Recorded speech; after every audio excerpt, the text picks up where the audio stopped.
ನಡೆಯುವವರು ಎಡವದೆ ಕುಳಿತವರು ಎಡವುವರೇ. ನಾನು ನಡೆದೆ ಅಂದರೆ ಎಡವಿ ಬೀಳೋದು, ಬೈಸ್ಕೊಳ್ಳೋದು ಇದೆಲ್ಲ ಮಾಮೂಲು. ಹಾಗೆ ಬಿದ್ದು ಎದ್ದ ಈ ಕ್ಷಣ. ನಮಸ್ತೆ. ನನ್ನ ಜೀವನ ಪಯಣಕ್ಕೆ ನಿಮ್ಮನ್ನು ಸ್ವಾಗತಿಸುತ್ತಾ ನಾನು ಹೆಮ್ತಾ ಪಾಸ್ ಹಿಮಾಲಯದ ಟ್ರೆಕ್ಕಿಂಗ್ ಹೋಗಿದ್ದೆ ಹಿಮಾಚಲ ಪ್ರದೇಶದಲ್ಲಿ. ಆ ವಿಡಿಯೋಗಳನ್ನು ನಿಮ್ಮ ಮುಂದೆ ತಗೊಂಡು ಬಂದಿದ್ದೀನಿ. ಬನ್ನಿ ಜೊತೆಯಾಗಿ. ಕರ್ನಾಟಕದಿಂದ ನಾವು 6 ಜನ ಶ್ರೀ ಕಿರಣ್ ವಾಟಿ ಹಿಮ ಪಯಣಿಗ ಎಂದು ಗುರುತಿಸಿಕೊಂಡಿರುವ ಇವರೊಂದಿಗೆ ಹಿಮಾಚಲದ ಕಡೆಗೆ ಹೆಜ್ಜೆ ಹಾಕಿದೆವು. ನನ್ನೊಂದಿಗೆ ಕಿರಣ್ ವಾಟಿ ಅವರೇ ಅಲ್ಲದೆ ಸುಬ್ಬಾರಾವ್ ಕಡೆಕೋಡಿ, ಸುಧಾ ದಂಪತಿಗಳು, ಮಾನಸ ಮತ್ತೆ ಶ್ರೀಧರ್ ಮೂರ್ತಿ ಸರ್ ಕೂಡ ಇದ್ದರು. ಕೈಲಾಸ್ ರಥ್ ಎನ್ನುವ ಒಂದು ಆರ್ಗನೈಸೇಷನ್ ಮೂಲಕ ನಾವು ಹೋಗಿದ್ದು. ಹೆಮ್ತಾ ಪಾಸ್ ಅಂತಂದರೆ ಅದು ಈ ಕುಲ್ಲು ವ್ಯಾಲಿಯಿಂದ ಸ್ಪಿಟಿ ವ್ಯಾಲಿಯ ಕಡೆಗೆ ಒಂದು ಚಾರಣ. ಇದೇನಿದ್ರೂ ಈ ಕುರಿಗಾಹಿಗಳು ವಾತಾವರಣದಲ್ಲಿ ವ್ಯತ್ಯಾಸ ಆದಾಗ ಒಂದು ವ್ಯಾಲಿಯಿಂದ ಇನ್ನೊಂದು ವ್ಯಾಲಿ ಕಣಿವೆಗಳಿಗೆ ಹೋಗ್ಬಿಟ್ಟು ಕುರಿಗಳಿಗೆ ಮೇಯಿಸ್ತಾರೆ. ಆ ಒಂದು ಹಾದಿಯನ್ನು ಹಿಡ್ಕೊಂಡು ಹೋಗಬೇಕು ನಾವು. ಇದೊಂದು ಮಾಡ್ರೇಟ್ ಟ್ರೆಕ್ಕಿಂಗ್ ಅಂತ ಹೇಳ್ತಾರೆ. ಆದರೆ 1-2 ದಿನ ಪರವಾಗಿಲ್ಲ, ಚೆನ್ನಾಗಿರುತ್ತೆ. ಆದರೆ 3ನೇ ದಿನದ ಟ್ರೆಕ್ಕಿಂಗ್ ಮಾತ್ರ ನಿಜವಾಗಲೂ ನಮ್ಮ ಶರೀರದಲ್ಲಿ ಎಷ್ಟು ಮೂಳೆ ಇದೆ ಅಂತ ಗೊತ್ತಾಗುತ್ತೆ. ಅಷ್ಟು ಕ್ಲಿಷ್ಟಕರವಾಗಿತ್ತು. ಮೇ ಜೂನ್ ತಿಂಗಳನ್ನೆಲ್ಲ ಹೋದರೆ ಇಲ್ಲೆಲ್ಲ ಫುಲ್ಲು ಸ್ನೋ ಇರುತ್ತಂತೆ. ಈಗ ಮಳೆಗಾಲ ಆಗಿರೋದ್ರಿಂದ ಎಲ್ಲ ಕಡೆ ಈ ಥರ ನೀರು ಹರಿತಾ ಇರುತ್ತೆ. ಆಗ ಸ್ನೋನಲ್ಲಿ ಹೋದವರು ಈಗ ನೀರಲ್ಲಿ ಹೋಗಬೇಕು. ಹಿಮದಿಂದ ಹರಿದು ಬರ್ತಕ್ಕಂಥ ನೀರು ಎಷ್ಟು ತಣ್ಣಗಿರುತ್ತೆ ಅಂತಂದರೆ ಇದನ್ನು ಕ್ರಾಸ್ ಮಾಡಬೇಕು ಅಂತಂದರೆ ಹೀಗೆ ಒಬ್ರಿಗೊಬ್ರು ಹಿಡ್ಕೊಂಡು ಹೋಗಬೇಕಾಗತ್ತೆ. ನಾವು ಬೆಂಗಳೂರಿನಿಂದ ದಿಲ್ಲಿ ವಿಮಾನ ನಿಲ್ದಾಣಕ್ಕೆ ಹೋಗ್ಬಿಟ್ಟು ದಿಲ್ಲಿಯಿಂದ ಮನಾಲಿಗೆ ಬಸ್ಸಲ್ಲಿ ಬಂದ್ವಿ. ಅಲ್ಲೇ ಮನಾಲಿನಲ್ಲಿ ಮೇನ್ ರೋಡು, ಮಾಲ್ ರೋಡ್ ಅಂತ ಹೇಳ್ತಾರೆ, ಅಲ್ಲೇ ಒಂದು ಒಳ್ಳೆಯ ಹೋಟ್ಲ್ನಲ್ಲಿ ತಂಗಿದ್ವಿ. ಅದಕ್ಕೆಲ್ಲ ವ್ಯವಸ್ಥೆ ಶ್ರೀ ಕಿರಣ್ ವಾಟಿ ಅವರು ಮಾಡಿದ್ರು. ಅವತ್ತು ಬೇಗ ಫ್ರೆಶ್ ಅಪ್ ಎಲ್ಲ ಆಗಿಬಿಟ್ಟು ಲೋಕಲ್ ಸೈಟ್ಸಿಂಗ್ಗೆ ಹೋದ್ವಿ. ಅವರು ಕಿರಣ್ ಅವರು ಹೇಳೋ ಪ್ರಕಾರ 1-2 ದಿನ ಈ ಹಿಮಾಚಲದ ಪ್ರದೇಶದಲ್ಲಿ ನಮಗೆ ಏಕ್ಲೈಮೆಟೈಸೇಷನ್ ಆಗಬೇಕಾಗತ್ತೆ, ವಾತಾವರಣಕ್ಕೆ ಶರೀರ ಹೊಂದಬೇಕಾಗತ್ತೆ. ಯಾಕೆಂತಂದರೆ ನಾವು ಸುಮಾರು 14,000 ಫೀಟ್ಗಿಂತ ಎತ್ತರದಲ್ಲಿ ನಡಿಬೇಕಲ್ವಾ. ಅದಕ್ಕಾಗಿ ನಮ್ಮನ್ನು ಇವತ್ತು ರೆಡಿ ಮಾಡ್ತಾ ಇದ್ದಾರೆ. ಹಿಮಾಚಲ ಪ್ರದೇಶದ ಮನಾಲಿಯಿಂದ ಇವತ್ತು ಇಲ್ಲಿ ಸುತ್ತಲೂ ಲೋಕಲ್ ಸೈಟ್ಸಿಂಗ್ ಮಾಡ್ತಾ ಇದ್ದೀವಿ. ಇದು ಸುಮಾರು ಒಂದು 40-45 ಕಿಲೋಮೀಟರ್ಗಳಷ್ಟು ದೂರದಲ್ಲಿರ್ತಕ್ಕಂಥ ರೋಹ್ತಾಂಗ್ ಪಾಸ್. ಚಳಿಗಾಲದಲ್ಲಿ ಇಲ್ಲೆಲ್ಲ ಫುಲ್ಲು ಹಿಮದಿಂದ ಆವೃತ ಆಗಿರುತ್ತೆ. ಈಗ ಹಿಮ ಇರಲಿಲ್ಲ, ಆದರೆ ಫುಲ್ಲು ಮಿಸ್ಟ್ ಇತ್ತು. ಅದನ್ನು ನೋಡಿಕೊಂಡು ಅಲ್ಲಿರೋ ಅಟಲ್ ಟನಲ್ ಮೂಲಕ ನಾವು ಹೊರಗಡೆ ಬಂದು ಮನಾಲಿಯಲ್ಲಿ ವಶಿಷ್ಠ, ಇಲ್ಲೊಂದು ಹಾಟ್ ವಾಟರ್ ಸ್ಪ್ರಿಂಗ್ ಇದೆ. ವಶಿಷ್ಠ ಮಹರ್ಷಿಗಳ ಒಂದು ತಪೋಭೂಮಿ ಕೂಡ ಹೌದು. ಅಲ್ಲಿ ಅವರ ಒಂದು ಸುಂದರವಾದ ಎತ್ತರವಾದ ವಿಗ್ರಹವನ್ನು ಕೂಡ ನಾವು ಕಾಣಬಹುದು. ಹಾಗೆಯೇ ಅಲ್ಲಿಂದ ಜೋಗ್ನಿ ಫಾಲ್ಸ್ ಅಂತ, ಅದು ಸುಮಾರು ಒಂದು 2 ಕಿಲೋಮೀಟರ್ಗಳಷ್ಟು ಚಾರಣ. ನಮ್ಮ ಶರೀರವನ್ನು ಪ್ರಿಪೇರ್ ಮಾಡ್ಕೊಳ್ಳೋದು, ಯಾಕೆಂತಂದರೆ ಮತ್ತೆ ಎತ್ತರ ಹೋಗಬೇಕಲ್ಲ. ಹಾಗಾಗಿ ಈ ಒಂದು ಪುಟ್ಟ ಚಾರಣ. ಇಲ್ಲೆಲ್ಲ ಆ್ಯಪಲ್ ಗಿಡಗಳು ನೋಡಲಿಕ್ಕೆ ಎಷ್ಟು ಖುಷಿ ಆಗ್ತಾ ಇತ್ತು ಅಂತಂದರೆ ತುಂಬ ಸುಂದರವಾಗಿತ್ತು ಈ ಒಂದು ಜೋಗ್ನಿ ಫಾಲ್ಸ್. 14,200 ಫೀಟ್ ಅಷ್ಟು ಎತ್ತರದಲ್ಲಿರ್ತಕ್ಕಂತಹ ಹೆಮ್ತಾ ಪಾಸ್ ಟ್ರೆಕ್ಕಿಂಗು ಆ್ಯಕ್ಚುಲಿ ಬರೀ 6 ದಿನ. ನಾವು 2 ದಿನ ಮುಂಚೆ ಬಂದಿರೋದ್ರಿಂದ ನಮಗೆ ಸುಮಾರು ಒಂದು 10 ದಿನಗಳಷ್ಟು ಸಮಯ ತಗೊಳ್ತು. ಈಗ ನಾವು ಬಂದಿರೋದು ಪುರಾತನವಾದ ಮನಾಲಿಯಲ್ಲಿರುವಂತಹ ಹಿಡಿಂಬ ಮಂದಿರ. ಹೀಗೆ ಇದನ್ನೆಲ್ಲ ನೋಡ್ಕೊಂಡು ಬರೋಷ್ಟೊತ್ತಿಗೆ ಸಾಯಂಕಾಲ ಆಯಿತು. ರೂಮಿಗೆ ಬಂದು ಒಂದೊಳ್ಳೆ ರೆಸ್ಟ್ ತೊಗೊಂಡ್ವಿ. ಇವತ್ತು ನೆಕ್ಸ್ಟ್ ಡೇ ನಾವು ನಗರ್ ಕ್ಯಾಸಲ್ನ ನೋಡಿಕೊಂಡು ಹಾಗೆಯೇ ರೋರಿಚ್ ಆರ್ಟ್ ಗ್ಯಾಲರಿಗೂ ಹೋಗಿಬಿಟ್ಟು ಈಗ ನಾವು ಸುಮಾರು 2 ಗಂಟೆಗೆ ನಮ್ಮ ಹೆಮ್ತಾ ಪಾಸ್ನ ಬೇಸ್ ಕ್ಯಾಂಪ್ ರೂಮ್ಸು ಅನ್ನೋ ಒಂದು ವಿಲೇಜ್ಗೆ ಹೋಗಬೇಕು. ಇದು ಈಗ ಒಂದು 2 ಗಂಟೆ ಸಮಯ, ಈಗ ರಿಪೋರ್ಟಿಂಗ್ ಟೈಮ್. ಮನಾಲಿ ಹತ್ತಿರ ಇರುವಂತಹ ಈ ರೂಮ್ಸು ಅನ್ನೋ ಒಂದು ಹಳ್ಳಿ ತುಂಬ ಸುಂದರವಾಗಿದೆ. ಎಲ್ಲೆಲ್ಲೂ ಆ್ಯಪಲ್ ತೋಟಗಳು ನೋಡಿ. ಇದೇ ನಾವು ಉಳಿದಂತಹ ಒಂದು ಮನೆ. ಇಲ್ಲಿ ನಾವೀಗ ಬಂದು ರಿಪೋರ್ಟ್ ಮಾಡಿದ್ವಿ. ಇಲ್ಲಿ ಹೆಂಗಸರಿಗೆಲ್ಲ ಒಂದು ರೂಮು, ಹಾಗೆಯೇ ಗಂಡಸರಿಗೆ ಆ ಥರ ಕೊಟ್ಟಿದ್ರು. ನಾವೊಂದು 8 ಜನ ಲೇಡೀಸ್ ಇದ್ವಿ. ಎಲ್ಲರೂ ಪುಟ್ ಹುಡುಗರು. ಅದರ ಮಧ್ಯದಲ್ಲಿ ನಾವೇ ಸ್ವಲ್ಪ ವಯಸ್ಸಾದವರು. ಅವರಿಗೆ ನಮ್ಮನ್ನೆಲ್ಲ ನೋಡಿ ಆಶ್ಚರ್ಯ, ಇವರು ನಡೀತಾರಾ ಅಂತ. ಆದರೆ ನಿಜವಾಗೂ ಹೇಳಬೇಕು ಅಂತಂದರೆ ಈ ಮಕ್ಕಳಿಗಿಂತ ಚೆನ್ನಾಗಿ ನಾವೇ ನಡೆದ್ವಿ. ಇಲ್ಲಿ ಒಂದೊಳ್ಳೆ ಡೈನಿಂಗ್ ಟೇಬಲ್ ಇತ್ತು, ಟಾಯ್ಲೆಟ್ ವ್ಯವಸ್ಥೆ ಎಲ್ಲದೂ ಇತ್ತು. ಒಂದೊಳ್ಳೆ ಊಟ ಮಾಡಿದ್ವಿ. ವಿಡಿಯೋ ಲೆಂತಿ ಆಗಿಬಿಡುತ್ತೆ, ಹಾಗೆ ಅದನ್ನೆಲ್ಲ ನಾನು ಅಪ್ಲೋಡ್ ಮಾಡಲಿಕ್ಕೆ ಹೋಗಲಿಲ್ಲ. ಈಗ ಈ ರೂಮ್ಸು ವಿಲೇಜ್ನಲ್ಲಿ ಒಂದು ಟ್ರಯಲ್ ವಾಕ್ ಅಂತ 1-2 ಕಿಲೋಮೀಟ್ರ್ ಕರ್ಕೊಂಡು ಹೋಗ್ತಾರೆ. ಅಲ್ಲೊಂದು ಪುಟ್ಟ ವಾಟರ್ ಫಾಲ್ಸ್ ಇದೆ, ಅದನ್ನು ನೋಡ್ಕೊಂಡು ಬರಬೇಕು.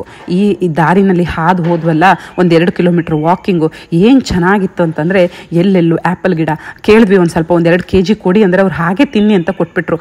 ತುಂಬ ಸಂತೋಷ ಆಯಿತು. ಹಾಗೆ ಆ್ಯಪಲ್ ಎಲ್ಲ ತಿಂದ್ಕೊಂಡು ಹಿಮಾಚಲದ ಈ ಸುಂದರ ಹಳ್ಳಿಯ ಸೌಂದರ್ಯವನ್ನು ಸವಿತಾ ವಾಟರ್ ಫಾಲ್ಸ್ ಹತ್ರ ಹೋದ್ವಿ. ಸ್ವಲ್ಪ ಹೊತ್ತು ಅಲ್ಲಿ ನಿಂತಿದ್ದು ಮತ್ತೆ ನಮ್ಮ ಬೇಸ್ ಕ್ಯಾಂಪ್ಗೆ ಬಂದು ಒಳ್ಳೆ ಚಳಿ ಆಗ್ತಾ ಇತ್ತಲ್ವ, ಒಂದೊಳ್ಳೆ ಟೀ ಹಾಗೆಯೇ ಬಜ್ಜಿ ಪಕೋಡ ಎಲ್ಲ ಮಾಡಿದರು. ಅದನ್ನೆಲ್ಲ ತಿಂದ್ಕೊಂಡು ರೆಸ್ಟ್ ತೊಗೊಂಡ್ವಿ.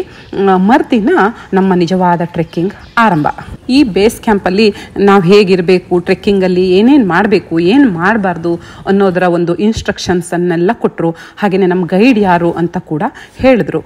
ಅದನ್ನೆಲ್ಲ ತಿಳ್ಕೊಂಡು ಹಾಗೆಯೇ ಬ್ಯಾಗು ರೆಕ್ಸ್ಯಾಕ್ ಬ್ಯಾಗ್ ಎಲ್ಲ ದೊಡ್ಡ ದೊಡ್ಡ ಬ್ಯಾಗ್ಗಳನ್ನು ಕೊಟ್ಟರು.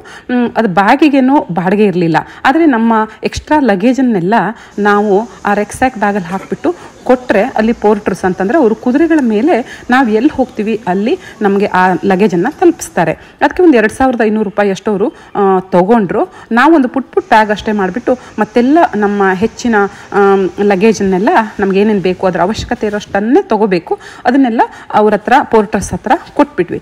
ಮತ್ತು ಸೂಟ್ ಕೇಸ್ ಅದೆಲ್ಲ ಇತ್ತಲ್ವ, ಅದೆಲ್ಲ ಈ ಬೇಸ್ ಕ್ಯಾಂಪಲ್ಲೇ ಇಟ್ಟು ಹೋಗಬೇಕು. ಯಾಕಂದರೆ ಅದನ್ನೆಲ್ಲ ಹೊತ್ಕೊಂಡು ಹೋಗೋಕ್ಕಂತೂ ಆಗಲ್ಲ. ನಮ್ಗೆ 6 ದಿನಕ್ಕೆ ಏನೇನು ಅವಶ್ಯಕತೆ ಇದೆ ಅದನ್ನು ಮಾತ್ರ ಬ್ಯಾಗಲ್ಲಿ ತುಂಬಿಸಿ ಪೋರ್ಟರ್ ಜೊತೆ ಕಳಿಸ್ಬಿಡ್ಬೇಕು. ಒಂದು ಪುಟ್ಟ ಬ್ಯಾಗಲ್ಲಿ ನಮಗೆ ಲಂಚು ಮತ್ತೇನಾದರೂ ಎಮರ್ಜೆನ್ಸಿಗೆ ಏನೇನು ಬೇಕು ನೀರು ಅದನ್ನಷ್ಟನ್ನೇ ತೊಗೊಂಡು ಹೊರಡಬೇಕು. ಫಸ್ಟ್ ದಿನ ಒಂದು 40 ಕಿಲೋಮೀಟರ್ಗಳಷ್ಟು ಗಾಡಿನಲ್ಲೇ ಕರ್ಕೊಂಬರ್ತಾರೆ ಹೆಮ್ತಾ ಡ್ಯಾಮ್ ಅಂತ. ಅಲ್ಲಿಂದ ನಮ್ಮ ಒಂದು ಚಾರಣ ಸ್ಟಾರ್ಟ್ ಆಗುತ್ತೆ. ಇದು ನಮ್ಮ ಮೊದಲ ದಿನದ ಚಾರಣ. ಸುಮಾರು 9500 ಫೀಟ್ ಅಷ್ಟು ಎತ್ತರಕ್ಕೆ ನಾವು ಹೋಗ್ತೀವಿ. 3 ಕಿಲೋಮೀಟರ್ಗಳಷ್ಟು ಟ್ರೆಕ್ಕಿಂಗ್ ಇರುತ್ತೆ. ಇದೇನು ಅಂತ ಜಾಸ್ತಿ ಇಲ್ಲ, ಆರಾಮಾಗಿ ಖುಷಿಯಾಗಿ ನಡ್ಕೊಂಡು ಹೋದ್ವಿ. ಈಗ ನಾವು ಬಂದಿರೋದು ಚಿಕ್ಕ ಬೇಸ್ ಕ್ಯಾಂಪ್. ಸುಮಾರು ನಾವು 11 ಗಂಟೆಗೆ ನಡಿಲಿಕ್ಕೆ ಸ್ಟಾರ್ಟ್ ಮಾಡಿದ್ವಿ. ಮಧ್ಯದಲ್ಲಿ ಲಂಚ್ ಪ್ಯಾಕ್ ಮಾಡ್ಕೊಂಡು ಬಂದಿದ್ದನ್ನು ರಸ್ತೆಯಲ್ಲೇ ತಿಂದ್ವಿ. ಇಲ್ಲಿ ರೀಚ್ ಆಗೋಷ್ಟೊತ್ತಿಗೆ ಸುಮಾರು 4 ಗಂಟೆ ಅಥವಾ 4:15. ಒಂದು ಸುಂದರವಾದ ಜಾಗದಲ್ಲಿ ಈ ಒಂದು ಟೆಂಟ್ ಹಾಕಲಾಗಿತ್ತು. ಹಾಗೆಯೇ ಒಳ್ಳೆ ಕಾಫಿ ಸೂಪು ಅಂಥದನ್ನೆಲ್ಲ ಕೊಟ್ಟರು. ಹಾಗೆಯೇ ಸಾಯಂಕಾಲ ಇಲ್ಲಿ ಆಕ್ಸಿಜನ್ ಸ್ಯಾಚುರೇಷನ್ನ ಚೆಕ್ ಮಾಡ್ತಾರೆ. ನಂದು ಸ್ವಲ್ಪ ಕಡಿಮೆನೇ ಇತ್ತು. ಆಮೇಲೆ ಡೀಪ್ ಬ್ರೀತ್ ಎಲ್ಲ ಮಾಡೋಕ್ಕೆ ಹೇಳಿದ್ರು. ಆಕ್ಸಿಜನ್ ಸ್ಯಾಚುರೇಷನ್ 90 ಅಬೋವ್ ಇದ್ರೇ ಅವರು ಮೇಲೆ ಕರ್ಕೊಂಡು ಹೋಗ್ತಾರೆ, ಇಲ್ಲಾಂದರೆ ಕರ್ಕೊಂಡು ಹೋಗಲ್ಲ. ಸಾಮಾನ್ಯ ಯಾರಿಗೂ ಕಡಿಮೆ ಆಗಿರಲಿಲ್ಲ. ಆದರೂ ಅಲ್ಲಿ ನಾವು ಎತ್ತರ ಹೋದಂಗೆ ಎಷ್ಟೊಂದು ಸ್ವಲ್ಪ ವಾತಾವರಣದಲ್ಲಿ ಆಕ್ಸಿಜನ್ ಕಡಿಮೆ ಇರುತ್ತಲ್ವ, ಹಾಗಾಗಿ ಚೆಕ್ ಮಾಡ್ತಾರೆ, ರಿಸ್ಕ್ ತಗೊಳ್ಳಲ್ಲ. ಇವತ್ತು 2ನೇ ದಿನದ ಚಾರಣ ಸ್ಟಾರ್ಟ್ ಆಯಿತು. ಟೆಂಟಲ್ಲಿ ಒಂದು ಸಂಜೆ ಹೊತ್ತೆಲ್ಲ ಮಜಾ ಮಾಡಿದ್ವಿ. ಅದನ್ನೆಲ್ಲ ವೀಡಿಯೋ ಲೆಂತಿ ಆಗಿಬಿಡುತ್ತೆ ಅಂತ ನಾನು ಹಾಕ್ಲಿಕ್ಕೆ ಹೋಗಲಿಲ್ಲ. ಒಳ್ಳೆ ಊಟನೂ ಇತ್ತು, ಒಳ್ಳೆ ಹಾಗೆ ಸ್ಲೀಪಿಂಗ್ ಬ್ಯಾಗ್ ಕೊಟ್ಟಿದ್ರು. ನಿದ್ದೆ ಮಾಡಿದ್ಬಿಟ್ಟು ಇವತ್ತು 2ನೇ ದಿನದ ಒಂದು ಚಾರಣ. ನಮ್ಮ ಜೊತೆಗೆ ನಮ್ಮ guide mister Sumit, mister Sonu, mister Bansi ಹಾಗೆ ಇನ್ನೊಬ್ಬರು ಕೂಡ ಇದ್ದರು. 26 ಜನರಿಗೆ ಇವರೆಲ್ಲ ನಮ್ಮನ್ನು ಲೀಡ್ ಮಾಡಿಕೊಂಡು ಕರ್ಕೊಂಡು ಹೋಗ್ತಾ ಇದ್ದಾರೆ. ಇವತ್ತು ಸುಮಾರು 7 ಕಿಲೋಮೀಟರ್ಗಳಷ್ಟು ಚಾರಣ. ಇಲ್ಲಿ ನಾವು ಕಿಲೋಮೀಟರ್ನ ಲೆಕ್ಕ ಹಿಡಿಯೋಕ್ಕಾಗಲ್ಲ, ಯಾಕೆಂದರೆ ಗುಡ್ಡ ಬೆಟ್ಟ ಎಲ್ಲ ಹತ್ತಿ ಇಳಿಬೇಕಲ್ವಾ. ನಾನು ರುದ್ರನಾಥ ಎಲ್ಲ ಹೋದಾಗ ಅಲ್ಲೊಂದು ಪ್ರಾಪರ್ ವೇ ಅಂತ ಇರುತ್ತೆ, ಎಷ್ಟು ಹತ್ತಿರೂ. ಆದರೆ ಇಲ್ಲಿ ಈ ಕುರಿಗಳೆಲ್ಲ ಓಡಾಡೋಂಥ ಒಂದು ಜಾಗ, ಪ್ರಾಪರ್ ದಾರಿ ಅಂತ ಇರಲ್ಲ. ಕಲ್ಲು ಇದನ್ನೆಲ್ಲ ಹತ್ತಬೇಕು, ಇಳಿಬೇಕು, ನೀರನ್ನು ಕ್ರಾಸ್ ಮಾಡ್ಕೊಂಡು ಹೋಗ್ತಾ ಇರಬೇಕು ನದಿನ. ಹೀಗೆ ಅವ್ರು ಹೇಳೋದು 4 ಅವರ್ ಅಂತ, ನಮಗೆ 4 ಗಂಟೆಗಿಂತನೂ ಜಾಸ್ತಿ ಬೇಕು. ಸುಮಾರು 11,900 ಫೀಟ್ ಅಷ್ಟು ಎತ್ತರದಲ್ಲಿರ್ತಕ್ಕಂತಹ ಭಾಲುಕಾ ಘೇರಾ ಎನ್ನುವ ಒಂದು ಜಾಗದಲ್ಲಿ ಇವತ್ತು ನಾವು ನಮ್ಮ ಟೆಂಟಲ್ಲಿ ಉಳಿಬೇಕು. ಬೆಳಗಿನ ಹೊತ್ತು ಇಲ್ಲಿ ಸುಮಾರು 2 ಅಥವಾ 3 ಡಿಗ್ರಿ ಟೆಂಪ್ರೇಚರು, 5 ಡಿಗ್ರಿ ಹೀಗಿರುತ್ತೆ. ಆಮೇಲೆ ಸುಮಾರು ಒಂದು 15 ಡಿಗ್ರಿ ಈ ಥರ ಆಗುತ್ತೆ. ನಡೀತಾ ಸೆಕೆ ಕೂಡ ಆಗುತ್ತೆ. ನೋಡಿ, ಇದೊಂದು ಜಾಗ ಇದೆಯಲ್ಲ ರಿವರ್ ಕ್ರಾಸಿಂಗು, ಇದು ಮಾತ್ರ ನಿಜವಾಗ್ಲೂ ತುಂಬ ಒಂದು ಕಷ್ಟ ಅಂತ ಅನಿಸ್ಬಿಡ್ತು. ಯಾಕೆಂತಂದರೆ ಶೂ ತೆಗೆದು ಕೈಲಿಟ್ಕೋಬೇಕು, ಹಾಗೆಯೇ ಒಬ್ರಿಗೊಬ್ರು ಕೈ ಹಿಡ್ಕೊಂಡು ಈ ನದಿಯನ್ನು ದಾಟಬೇಕು. ಎಂತಹ ತಣ್ಣಗಿತ್ತು ನೀರು ಅಂತಂದರೆ ಅದನ್ನ ಹೇಳೋಕ್ಕೆ ಆಗೋದಿಲ್ಲ. ಹೀಗೆ ಇದನ್ನೆಲ್ಲ ಮುಗಿಸ್ಕೊಂಡು ಇದೆಲ್ಲ ಒಂಥರ ಅಡ್ವೆಂಚರಸ್ಸು. ಇದನ್ನೆಲ್ಲ ನಾವು ಎಂಜಾಯ್ ಮಾಡಬೇಕು. ಯಾಕೆಂತಂದರೆ ಚಾರಣ ಅದು ನಮ್ಮ ಮಾನಸಿಕ ಸದೃಢತೆಯೊಂದಿಗೆ ಶಾರೀರಿಕ ಸದೃಢತೆಯನ್ನು ಕೂಡ ಹೆಚ್ಚಿಸುತ್ತೆ ಅಲ್ವಾ. ಚಿಕ್ಕ ಕ್ಯಾಂಪಿಂದ ಬರುವಾಗ ಪ್ಯಾಕ್ಡ್ ಫುಡ್ ಕೊಟ್ಟಿದ್ದರು. ಅದನ್ನೆಲ್ಲ ತಿಂದುಬಿಟ್ಟು ಅಂತೂ ಸುಮಾರು ಸಾಯಂಕಾಲ ಅನ್ನೋಷ್ಟೊತ್ತಿಗೆ ನಾವು ಭಾಲುಕಾ ಘೇರಾಕ್ಕೆ ಬಂದ್ವಿ. ಇಲ್ಲಿ ಸ್ವಲ್ಪ ಹೊತ್ತು ಸಾಯಂಕಾಲ ರಿಲ್ಯಾಕ್ಸ್ ಆದ್ವಿ. ನಾವು ಬರೋಕ್ಕೆ ಮುಂಚೆನೇ ಪೋರ್ಟರ್ಸ್ ಎಲ್ಲ ಬಂದುಬಿಟ್ಟು ಟೆಂಟ್ ಎಲ್ಲ ಹಾಕಿದ್ರು. ಹಾಗೆಯೇ ಯಾರ್ಯಾರಿಗೆ ಯಾವ್ಯಾವ ಟೆಂಟು ಅಂತೆಲ್ಲ ಕೂಡ ಅಲೌಟ್ ಮಾಡಿದ್ರು. ನೋಡಿ, ಇದು ಇಲ್ಲಿಯ ಬಾತ್ರೂಮ್ ಲೆಟ್ರಿನ್ ಸಿಸ್ಟಮು. ಈ ಥರ ಹೊಂಡ ತೋಡಿಟ್ಟಿರ್ತಾರೆ, ಇದ್ರ ಸುತ್ತಲೂ ಟೆಂಟ್ ಹಾಕ್ತಾರೆ. ಯಾರು ಹೋಗ್ತಾರೆ ಅವರು ಮೋಷನ್ ಹೋದ್ಮೇಲೆ ಅದ್ರ ಮೇಲೆ ಮಣ್ಣು ಹಾಕ್ಬಿಟ್ಟು ಬರಬೇಕು. ಹಾಗೆಯೇ ತೊಳ್ಕೊಳ್ಳೋಕ್ಕೆಲ್ಲ ಟಿಶ್ಯೂ ಪೇಪರ್ ಯೂಸ್ ಮಾಡಿ ಅಂತ ಹೇಳ್ತಾರೆ. ಆದರೆ ಸುತ್ತಲೂ ನದಿನಲ್ಲಿ ನೀರಿರುತ್ತಲ್ವ, ಅದನ್ನು ಹಿಡ್ಕೊಂಬಂದ್ಬಿಟ್ಟು ನಾವು ನಾವು ವಾಶ್ಗೆಲ್ಲ ನೀರನ್ನ ಯೂಸ್ ಮಾಡ್ತಾ ಇದ್ವಿ. ಆ್ಯಕ್ಚುಲಿ ನೀರು ಮುಟ್ಲಿಕ್ಕೂ ಆಗಲ್ಲ, ಅಷ್ಟು ತಣ್ಣಗಿರುತ್ತೆ. ಹಾಗಾಗಿ ನೀರು ಉಪಯೋಗಿಸ್ಬೇಡಿ, ನೀರು ಉಪಯೋಗಿಸೋದ್ರಿಂದ ಕ್ರ್ಯಾಕ್ಸ್ ಎಲ್ಲ ಆಗ್ಬಿಡುತ್ತೆ ಮೋಷನ್ ಹೋಗೋ ಜಾಗದಲ್ಲಿ ಅಂತ ಅವ್ರು ಹೇಳ್ತಾರೆ. ಆದರೆ ನಮ್ಗೆ ಆಗಿರೋಕ್ಕಾಗಲ್ಲ ಅಲ್ವಾ. ನಾನಂತೂ ನೀರು ಉಪಯೋಗಿಸ್ತಾ ಇದ್ದೆ. ಇವತ್ತು 3ನೇ ದಿನದ ಚಾರಣ. ಸುಮಾರು 14,200 ಫೀಟಷ್ಟು ಎತ್ತರಕ್ಕೆ ನಾವು ಹೋಗಬೇಕು.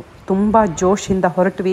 ಆದರೆ ಈ 3ನೇ ದಿನದ ಚಾರಣ ಬಾಲುಕಾ ಘೇರಾದಿಂದ ನಾವು ಹೆಮ್ತಾ ಪಾಸ್ ಮೂಲಕ ಹೋಗ್ತೀವಲ್ಲ, ಶಿಯಾಗೋರು ಎನ್ನುವಲ್ಲಿಗೆ ಹೋಗಬೇಕು. ಅಲ್ಲಿ ನಮ್ಮ ಕ್ಯಾಂಪು. ನಿಜವಾಗ್ಲೂ ಎಷ್ಟು ಕ್ಲಿಷ್ಟಕರವಾಗಿತ್ತು ಅಂತಂದರೆ ಯಾವ ಯೂಟ್ಯೂಬರ್ಸೂ ಈ ಒಂದು ಪಾರ್ಟನ್ನು ವಿಡಿಯೋ ಮಾಡೋದೇ ಇಲ್ಲ. ಯಾಕೆಂದರೆ ಮಾಡೋಕ್ಕಾಗಲ್ಲ, ಯಾಕೆಂದರೆ ನಮ್ಮ ಶರೀರ ಹೊತ್ಕೊಂಡು ಹೋಗೋದೇ ಕಷ್ಟ, ಇನ್ನು ಕ್ಯಾಮ್ರಾ ಹಿಡ್ಕೊಂಡು ಫೋಟೋ ಎಲ್ಲಿ ಹೊಡೆಯೋದು. ಹಾಗಾಗಿ ನಮಗೆ ಏನಾಗುತ್ತೆ, ಹೋಗೋರಿಗೆ ಮಿಸ್ಗೈಡ್ ಆಗಿಬಿಡುತ್ತೆ. ತುಂಬ ಚೆನ್ನಾಗಿದೆ ಅಂತ, ಯಾಕೆಂದರೆ ಒಳ್ಳೊಳ್ಳೆ ಪಿಕ್ಚರ್ಗಳನ್ನ ತೋರಿಸ್ತಾರಲ್ವ, ತುಂಬ ಚೆನ್ನಾಗಿದೆ ಅಂತ ಹೋಗ್ಬಿಡ್ತೀವಿ. ಆದರೆ ನಿಜವಾಗ್ಲೂ ಎಷ್ಟು ಕ್ಲಿಷ್ಟಕರ ಈ ಚಾರಣ ಅಂತಂದರೆ ಅವ್ರು ಹೇಳ್ತಾರೆ, ಆರ್ಗನೈಸ್ ಮಾಡಿದವರು ಇದು ಮಾಡ್ರೇಟ್ ಅಂತ, ಯಾಕೆಂದರೆ ಅವ್ರು ಹೈಟ್ ಪ್ರಕಾರ ಹೇಳ್ತಾರೆ. ಆದರೆ ದಾರಿ ಇದೆಯಲ್ಲ, ಅದನ್ನು ಹತ್ತಿ ಇಳಿದು ಎಲ್ಲ ಮಾಡಿ ಒಂದು ಎಷ್ಟು ಗುಡ್ಡ ಹತ್ತದ್ವೋ ದೇವರಿಗೆ ಗೊತ್ತು. ಒಂದು 4-5 ಗುಡ್ಡ ಅಂತೂ ಹತ್ತಿದ್ವಿ. ಬರೀ ಹತ್ತೋದು ಎಷ್ಟು ಸುಸ್ತಾಯಿತು ಅಂತಂದರೆ ಅದನ್ನು ಭಾಷೆಗಳಲ್ಲಿ ಹೇಳೋಕ್ಕಾಗಲ್ಲ. ನಾನು ಆದಷ್ಟು ಫೋಟೋಗಳನ್ನು ತೆಗೆದು ನಿಮ್ಮ ಜೊತೆ ಶೇರ್ ಮಾಡ್ಕೊಳ್ಳೋ ಒಂದು ಪ್ರಯತ್ನ ಮಾಡಿದ್ದೀನಿ. ಯಾಕೆಂದರೆ ಹೋಗೋರ್ಗೊಂದು ಅಂದಾಜಾಗತ್ತಲ್ವ, ಒಂದು ಕಲ್ಪನೆ ಇದ್ದರೆ ಹೀಗಿದೆ ಅಂತಂದರೆ ನಾವು ಮೆಂಟಲಿ ಪ್ರಿಪೇರ್ ಆಗ್ಬೋದು ಅಲ್ವಾ. ಈ ದಿನ ಮಾತ್ರ ಕಂಟಿನ್ಯೂಸ್ ಆಗಿ ಸುಮಾರು 8ರಿಂದ 9 ತಾಸುಗಳಷ್ಟು ನಡೆದಿದ್ದೀವಿ. ಕೆಲವರು ಯುವಕರೆಲ್ಲ ದೊಡ್ಡ ದೊಡ್ಡ ಬ್ಯಾಗೆಲ್ಲ ಹಾಕ್ಕೊಂಡು ನಾವೇ ಚಾರಣ ಮಾಡ್ತೀವಿ ಅಂತ ಬಂದಿದ್ರು, ಬ್ಯಾಗೆಲ್ಲ ಹಾಕ್ಕೊಂಡು. ಆದರೆ ಇವತ್ತು ಮಾತ್ರ ಗೊತ್ತಾಯಿತು, ಇಲ್ಲಿ ಹತ್ತುವಾಗ ನಮ್ಮ ಕೈಲಿರೋ ಒಂದು ಪಿನ್ನು ಕೂಡ ನಮಗೆ ಭಾರ ಅಂತ ಅನಿಸತ್ತೆ ಅಂತ.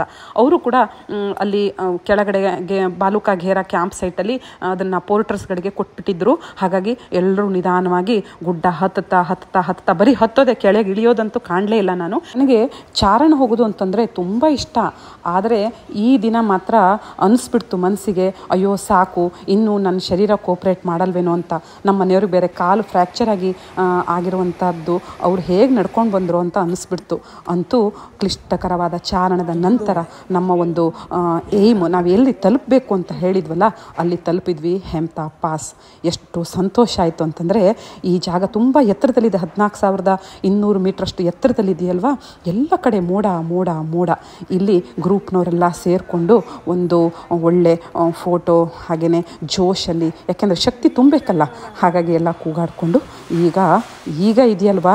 ಈಗ ನಿಜವಾಗ್ಲೂ ಅಂದರೆ ನಾವು ಮನಾಲಿ ಅಂದರೆ ಕುಲ್ಲು ವ್ಯಾಲಿಯಿಂದ ಈಗ ನಾವು ಪಾಸಾಗಿ ಬರ್ತಾ ಇರೋದು ಸ್ಪಿಟಿ ವ್ಯಾಲಿ. ಈ ವ್ಯಾಲಿ ನೋಡಲಿಕ್ಕೆ ತುಂಬ ಚೆಂದ.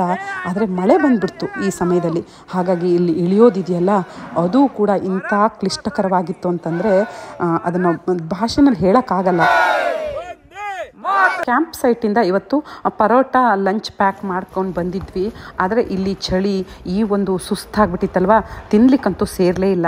ನಾನು ಒಂದು ಜ್ಯೂಸ್ ಪ್ಯಾಕೆಟು ಮತ್ತು ಬಿಸ್ಕೆಟು ಚಾಕ್ಲೇಟ್ ಎಲ್ಲ ಕೊಟ್ಟಿದ್ದರು, ಅದನ್ನೆಲ್ಲ ತಿಂದ್ಕೊಂಡು ಮಳೆ ಸ್ಟಾರ್ಟ್ ಆಗಿಬಿಟ್ಟು ಈ ಜಾಗದಲ್ಲಿ ನೋಡಿ. ಈಗ ನಾವು ಎಷ್ಟು ಹತ್ತು ಬಂದವೋ ಅಷ್ಟೇ ಕೆಳಗಿಳಿದು ಹೋಗಬೇಕು. ಇದು ಕೂಡ ಒಂದು 3ರಿಂದ 4 ಗಂಟೆ ತಗೊಳುತ್ತೆ ಕೆಳಗೆ ಇಳಿಯೋದು ಕೂಡ. ನಾವು ಅಂದ್ಕೋತೀವಿ ಇಳಿದು ಬಿಡ್ಬೋದು ಆರಾಮು ಅಂತ. ಆದರೆ ಈ ರಸ್ತೆ ದಾರಿನೇ ಇಲ್ಲದ ಒಂದು ಗುಡ್ಡ ಬೆಟ್ಟದಲ್ಲಿ ನಾವೇ ದಾರಿ ಮಾಡಿಕೊಂಡು ಕೆಳಗಿಳಿದು ಹೋಗಬೇಕಲ್ವಾ. ಅದೂ ಮಳೆ ಬಂದುಬಿಡ್ತು ಬೇರೆ. ಎಷ್ಟು ಕಷ್ಟ ಆಯಿತು ಅಂತಂದರೆ, ಅಂತೂ ನಮ್ಮ ಗುರಿಯನ್ನು ಸಾಧಿಸಿ ಹೆಮ್ತಾ ಪಾಸನ್ನು ಕ್ರಾಸ್ ಮಾಡಿಕೊಂಡು ಸ್ಪಿಟಿ ವ್ಯಾಲಿಯಲ್ಲಿರ್ತಕ್ಕಂತಹ ಶಿಯಾಗೋರು ಎನ್ನುವ ಒಂದು ಕ್ಯಾಂಪ್ ಸೈಟ್ಗೆ ಬಂದ್ವಿ. ಇಲ್ಲಿ ಎಷ್ಟು ಚಳಿ ಇತ್ತು ಅಂತಂದರೆ ಬರ್ತಾ ಪಾಪ ಬಿಸಿಯಾಗಿ ಪಲಾವ್ ಮಾಡಿಟ್ಟಿದ್ರು, ಅದನ್ನು ತಿಂದ್ವಿ. ಯಾಕೆಂತಂದರೆ ಹಶ್ವಾಗಿಬಿಟ್ಟಿತ್ತು. ತಿಂದ್ಬಿಟ್ಟು ಏನೋ ಸಾಧನೆ ಮಾಡಿದ ಒಂದು ಉತ್ಸಾಹ, ಒಂದು ಗರ್ವ ಮನಸ್ಸಿನಲ್ಲಿ ಇದ್ದರೂ ಕೂಡ ಅದನ್ನು ಎಕ್ಸ್ಪ್ರೆಸ್ ಮಾಡಲಿಕ್ಕೆ ಯಾರಿಗೂ ತಾಕತ್ತಿಲ್ಲ. ಎಲ್ಲರೂ ಅವ್ರವ್ರ ಟೆಂಟ್ ಹೊಕ್ಕೊಂಡ್ಬಿಟ್ಟು ಬೇಗ ಮಲಗಿಬಿಟ್ವಿ. ಯಾಕೆಂದರೆ ನೆಕ್ಸ್ಟ್ ಡೇ ಬೇಗ ಎದ್ದುಬಿಟ್ಟು ನಾವು ಮತ್ತೆ ನಮ್ಮ ಮುಂದಿನ ಪಯಣ ಸುಮಾರು ಒಂದು 4 ಕಿಲೋಮೀಟರ್ಗಳಷ್ಟು ನಡಿಬೇಕು. ಆದರೆ ಇದು ನಾವು ನಿನ್ನೆ ಹೆಮ್ತಾ ಪಾಸ್ಗೆ ಬಂದ್ವಲ್ಲ, ಅದರಷ್ಟು ಏನು ಕ್ಲಿಷ್ಟಕರ ಆಗಿರಲಿಲ್ಲ ದಾರಿ. ಆದ್ರೂ ನಾವೇ ದಾರಿ ಮಾಡಿಕೊಂಡು ಈಗ ನಾವು ಹೋಗ್ತಾ ಇರೋದು ನಮ್ಮ ಲಾಸ್ಟ್ ಕ್ಯಾಂಪ್ ಸೈಟ್ ಛತ್ರು ಅಂತ. ಇದಕ್ಕೆ ಹೋಗ್ಲಿಕ್ಕೂ ಸುಮಾರು 4 ಗಂಟೆಗಳ ಕಾಲ ನಾವು ನಡಿಬೇಕು. ಬೆಳಗ್ಗೆ ಬೇಗ ಹೊರಟಿದ್ವಿ, ಯಾಕೆಂದರೆ ಇವತ್ತು ಛತ್ರು ಬೇಸ್ ಕ್ಯಾಂಪ್ಗೆ ಹೋಗಿಬಿಟ್ಟು ಅಲ್ಲಿ ಅದು ಕೂಡ 10,900 ಮೀಟ್ರಷ್ಟು ಎತ್ತರದಲ್ಲಿ ಇದೆ. ಆದರೆ ಇಳ್ಕೊಂಡು ಹೋಗಬೇಕು, ಯಾಕಂದರೆ ನಾವು ಈಗ ಎತ್ತರದಲ್ಲಿದ್ದೀವಿ. ಎತ್ತರದಿಂದ ಈಗ ಕೆಳಗೆ ಇಳ್ಕೊಂಡು ಬರ್ತಾ ಇದ್ದೀವಿ. ಇದು ಸ್ಪಿಟಿ ವ್ಯಾಲಿ. ಇಲ್ಲಿ ಮಧ್ಯಾಹ್ನ ಊಟ ಮಾಡಿಬಿಟ್ಟು ನಮ್ಮನ್ನು ಚಂದ್ರತಾಲ್ಗೆ ಕರ್ಕೊಂಡು ಹೋಗ್ತೀನಿ ಅಂತ ಹೇಳಿದ್ದಾರೆ. ಹಾಗಾಗಿ ಎಲ್ಲ ನಾವು ನಿಧಾನವಾಗಿ ನಡ್ಕೊಂಡು ಬರ್ತಾ ಇದ್ವಿ. ಇವತ್ತು ಆ್ಯಕ್ಚುಲಿ ಎಂಜಾಯ್ ಮಾಡಿದ್ವಿ ಟ್ರೆಕ್ಕಿಂಗನ್ನು. ಯಾಕೆಂತಂದರೆ ಈ ಒಂದು ಸ್ಪಿಟಿ ವ್ಯಾಲಿ ಇದೆಯಲ್ಲ, ಅದು ನೋಡಲಿಕ್ಕೆ ಒಂಥರ ತುಂಬ ಚೆಂದ ಇದೆ. ಈ ಜಾಗ ಅಂತೂ ನೋಡಲಿಕ್ಕೆ ತುಂಬ ಸುಂದರವಾಗಿತ್ತು. ಇಲ್ಲಿ ನೆನಪಿನ ಚಿತ್ರಗಳನ್ನು ಸೆರೆ ಹಿಡ್ಕೊಂಡು ಅಂತೂ ಕೆಳಗಿಳಿದು ನಮ್ಮ ಲಾಸ್ಟ್ ಕ್ಯಾಂಪ್ ಚಾತ್ರುಗೆ ಬಂದ್ವಿ. ಯಾರಿಗೂ ಯಾವುದೇ ಥರದ ಆಪತ್ತು ಆಗದ ಹಾಗೆ ನಮ್ಮ ಗೈಡ್ಸು ನಮ್ಮನ್ನು ನಮ್ಮ ಗುರಿ ತಲುಪುವಲ್ಲಿ ನಮಗೆ ಸಹಕರಿಸಿದರು. ಅವರಿಗೆ ಧನ್ಯವಾದ ಹೇಳ್ತಾ ಬಿಸಿ ಬಿಸಿ ಊಟ ಮಾಡಿಬಿಟ್ಟು ಈಗ ಮಧ್ಯಾಹ್ನ ಸುಮಾರು 3 ಗಂಟೆಗಳಷ್ಟು ಪ್ರಯಾಣದ ನಂತರ ನಾವು ಹೋಗ್ತಾ ಇರೋದು ಚಂದ್ರತಾಲ್ಗೆ. ಈ ಒಂದು ಚಾರಣಕ್ಕೆ ಕೈಲಾಸರಥದವರು ಚಾರ್ಜ್ ಮಾಡೋದು 8,500 ರೂಪಾಯಿ. ನಿಜವಾಗ್ಲೂ ವರ್ತ್ ಅಂತ ಅನ್ನಿಸ್ಬಿಡ್ತು. ಯಾಕೆಂತಂದರೆ ಬಿಸಿ ಬಿಸಿಯಾದ ಊಟ, ಎಲ್ಲ ಕಡೆ ಕ್ಯಾಂಪ್ ಸೈಟ್ ಎಲ್ಲ ತುಂಬ ಚೆನ್ನಾಗಿರುತ್ತೆ. ಹಾಗೆ ಚಂದ್ರತಾಲ್ ತನಕ ಕೂಡ ಕರ್ಕೊಂಡು ಬರ್ತಾರೆ. ನಾವು 23,000ದಷ್ಟು ನಾವು ಕೊಟ್ವಿ. ಯಾಕೆಂತಂದರೆ ನಾವು 2 ದಿನ ಕಿರಣ್ ಸರ್ ಅವ್ರ ಜೊತೆಗೆ ಮನಾಲಿನಲ್ಲಿ ಓಡಾಡಿದ್ವಿ. ಹಾಗಾಗಿ ನಮಗೆ ಸ್ವಲ್ಪ ಜಾಸ್ತಿ ಆಯಿತು. ಆದರೆ 2 ದಿನ ತುಂಬ ರಿಲ್ಯಾಕ್ಸ್ ಆಗಿಬಿಟ್ಟು ಟ್ರೆಕ್ಕಿಂಗ್ ಮಾಡಲಿಕ್ಕೆ ನಮಗೆ ತುಂಬ ಅನುಕೂಲ ಆಯಿತು. ನೋಡಿ ಚಂದ್ರತಾಲ್ ಎಷ್ಟು ಸುಂದರವಾಗಿದೆ ಅಂತಂದರೆ, ಇಷ್ಟು ಪರಿಶುದ್ಧವಾದ ನೀರು ನಮ್ಗೆ ಎಲ್ಲೂ ಸಿಗಲಿಕ್ಕೆ ಸಾಧ್ಯ ಇಲ್ಲ. ಅಷ್ಟೇ ರುಚಿ ಕೂಡ ಇತ್ತು. ಇದಕ್ಕೆ ಒಂದು ಪುರಾಣ ಕಥೆ ಕೂಡ ಇದೆ. ಅದಕ್ಕೆಲ್ಲ ಹೇಳಲಿಕ್ಕೆ ಈಗ ಸಮಯ ಕೂಡ ಇಲ್ಲ. ಹಾಗೆಯೇ ಈಗ ನನ್ನವರಿಗೆ ಒಂದು ಧನ್ಯವಾದವನ್ನು ಹೇಳುವಂಥ ಸಮಯ. ಯಾಕೆಂತಂದರೆ ಅವರಿಲ್ಲ ಅಂದಿದ್ದರೆ ನನಗೆ ಈ ಟ್ರೆಕ್ಕಿಂಗು ಸಾಧ್ಯ ಆಗ್ತಾ ಇರಲಿಲ್ಲ. ಚಂದ್ರತಾಲ್ನಿಂದ ವಾಪಸ್ಸು ಛತ್ರುಗೆ ಬಂದ್ವಿ. ಅಲ್ಲಿ ಟೆಂಟಲ್ಲಿ ತಂಗಿದ್ದು ಬೆಳಗ್ಗೆ ಮನಾಲಿಗೆ ಬಂದುಬಿಟ್ಟು ಮನಾಲಿಯಿಂದ ರಾತ್ರಿ ಡೆಲ್ಲಿಗೆ ಬಸ್ ಹಿಡಿದು ಡೆಲ್ಲಿಯಿಂದ ಬೆಂಗಳೂರಿಗೆ ವಾಪಸ್ ಬಂದ್ವಿ. ಒಂದು ಸಾಹಸಮಯ ಚಾರಣಕ್ಕೆ ಈಗ ವಿದಾಯ ಹೇಳುವ ಸಮಯ. ಒಂದು ಗ್ರೂಪ್ ಫೋಟೋವನ್ನು ತೆಗೆದುಕೊಂಡು ನನ್ನವರಿಗೆ ನಿಜವಾಗ್ಲೂ ನಾನು ತುಂಬ ಚಿರಋಣಿ. ಯಾಕೆಂತಂದರೆ ಅವರಿಂದ ನನಗೆ ಈ ಯಾತ್ರೆ ಸಫಲವಾಯಿತು. ವಿಡಿಯೋ ಲೆಂತಿ ಆಯಿತು, ಕ್ಷಮೆ ಇರಲಿ. ಎಲ್ಲವನ್ನ ತಿಳಿಸಿ ಹೇಳುವ ಒಂದು ಉದ್ದೇಶದಿಂದ ವಿಡಿಯೋ ಸ್ವಲ್ಪ ದೊಡ್ಡದಾಗಿ ಮಾಡಿದೆ. ನನ್ನ ಈ ಪ್ರಯತ್ನ ನಿಮಗೆಲ್ಲ ಇಷ್ಟ ಆಯಿತು ಅಂತ ಅಂದ್ಕೋತೀನಿ. ಲೈಕ್, ಶೇರ್, ಸಬ್ಸ್ಕ್ರೈಬ್ ಮಾಡೋದನ್ನು ಮರಿಬೇಡಿ. Thanks for watching.